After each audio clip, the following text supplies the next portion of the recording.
Tim, what you were doing was shady at best, right? Yeah. Well, I mean, you even say a villain's perspective. Talk to me about your value system. Was this?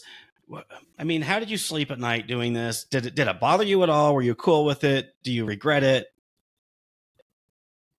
I felt very cool in 2017. I was, essentially 23 years old, working a wonderful day job, living in a high-rise apartment in Chicago, and then making all this income on top of it, specifically working in a space that made me more cool, right? If people went and I was like, hey, I'm doing this on Instagram, it was so much more cool than saying, hey, I'm a software engineer at this proprietary trading firm. Have you ever heard of? And the answer was no. None of these people had heard of the trading firm, but everyone knew what it meant to have more followers on Instagram.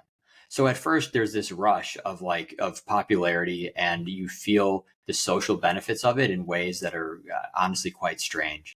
As time went on, though, I became aware of just how far customers were going to buy services like this, and how much they were just putting on the hope that they could gain their followers. Because, we would say, okay, you're going to get this many followers per month, you're going to get this much exposure. But for them, they thought that was the same as building a successful business. Which, like, I'm sure both of you know, that's not how you build a successful business. But of course, if you spent thousands of dollars on it and you still didn't have a successful business, you would probably feel like shit. And a lot of times the customers would come back to us with these ridiculous stories of this, that, and the other thing. We're like, hey, if we could suddenly start a successful business in any niche we chose, do you think we would be getting people more followers? No, we would have our own private equity company, right? Like that's how it would work.